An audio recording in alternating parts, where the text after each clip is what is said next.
দেউলিতে একাধিক সাংস্কৃতিক অনুষ্ঠান সহ একটা সামাজিক পরিবেশ তো তৈরি থাকে সবসময়ের জন্য আমরা দেখে থাকি। আজকে শান্তিপ্রিয় সংঘের উদ্যোগে শান্তি মেলা, কি বলবেন?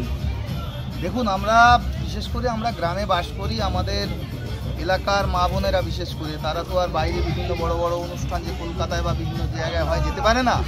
তো তাদের কথা চিন্তা করে আমরা যে গ্রামীণ মেলা শুরু করেছিলাম 1999 সালে, আর সেখান থেকে আজকে 2025 বছর ধরে শুধু এখানকার এলাকার মানুষের কথা চিন্তা করে, এখানকার মানুষের আনন্দ দানের জন্য, আর শুধু আনন্দ দানের জন্য নয়, এই মেলাকে সামনে রেখে আপনারা দেখে থাকবেন যে আমরা এখানে যেমন আজ বস্ত্র বিতরণ হলো, রক্তদান শিবির থেকে শুরু করে বিভিন্ন রকম সামাজিক যে সমস্ত ধরুন কারণ মেয়ের বিয়ে হচ্ছে তাদের পাশে গিয়ে ক্লাব দাঁড়াচ্ছে, বা কেউ অসুস্থ হয়ে যাচ্ছে তাদের পাশে গিয়ে ক্লাব দাঁড়াচ্ছে। বিভিন্ন রকম সামাজিক কাজ করার জন্য আমরা এই মেলাকে প্রথমে বেছে নিয়েছিলাম। তখন সিপিএমের সময় আপনারা নিশ্চয়ই জানেন 2011 আসে এই এলাকাগুলোর পরিস্থিতি কেমন ছিল। সাধারণ মানুষকে তো ওরা মানুষ বলে মনে করতো না। তো শান্তিপ্রিয় সংঘ তখন কিন্তু বামফ্রন্টের বিরুদ্ধে গিয়ে বিভিন্ন সমাজসেবামূলক কাজে অংশ নিয়েছিল এবং সংঘবদ্ধভাবে তারা কিছু কিন্তু আমাদের করতে পারে। সেখান থেকে আজকে যে আমরা এখন বলবেন যে আপনারা তো তৃণমূল করেন, তো সুতরাং আপনারা হয়তো ওই মেলাটাকে দখল করে নিয়েছেন, কিন্তু আমরা বিগত দিনে আমার দাদা যেমন ছিল এই ক্লাবের সম্পাদক বা সভাপতি, বা আমার এই যে প্রাক্তন সম্পাদক উনিও, পূর্বজ যারা ছিল তারা অনেকে মরে গেছেন, আবার অনেকে নতুন প্রজন্মের হাতে দিয়ে দিয়েছেন। এটা কিন্তু আমরা প্রথম থেকেই জড়িত আছি, বামফ্রন্টের সময় থেকে তৃণমূলের সময় থেকে আগামী দিনেও থাকবো। শুধু মানুষের আনন্দ দানের জন্য নয়, সমাজসেবামূলক কিছু কাজের জন্য এবং সমাজের বিভিন্ন কাজে যাতে আমরা মানুষের পাশে গিয়ে দাঁড়াতে পারি, যতটা মানুষের কাজ দাঁড়াতে পারি, তার জন্য আমাদের শান্তি। মেলার উদ্বোধনে বস্ত্র বিতরণ সহ যারা আগত দর্শনার্থী অডিয়েন্স তাদেরকে উত্তরীয় পরিয়ে বরণ করে নেওয়া, এটা কি ভাবনা?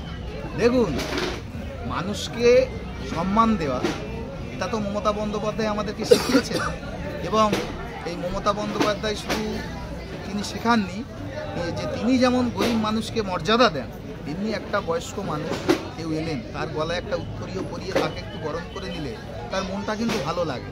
কারণ আমরা এখানে হুট করে বিভিন্ন উত্তরীয় করে ঘুরবো, আর সামনে যারা বসে আছে অ্যাকচুয়ালি তাদের জন্যই তো আমরা, কিন্তু তারা আসেন বলেই তো আজ মেলা, আমরা তো মেলা কী করে হবে। সুতরাং যারা আসেন আমরা যেমন অতিথিদের সম্মান দেই, তেমনি যারা মেলা দর্শনার্থী, যারা এলাকার বৃদ্ধ প্রজ্ঞা মানুষ তাদেরকে আমরা সম্মান দিই। আমাদের ছেলেরা কিন্তু সেদিক থেকে খুবই কঠিন।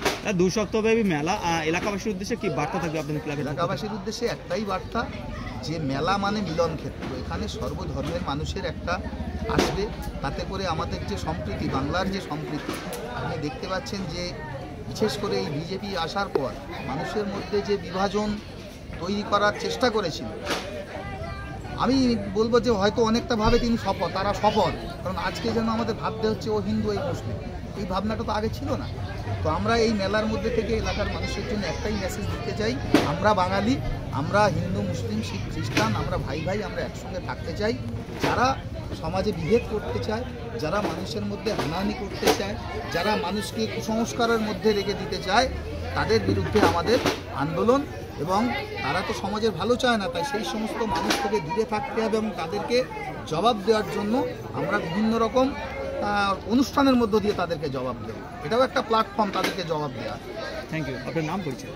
আমার নাম কাজল পূজারি, আমি ক্লাবের সঙ্গে দীর্ঘদিন থেকে জড়িত এবং বর্তমানে আমি অঞ্চল প্রেসিডেন্ট তৃণমূল কংগ্রেস।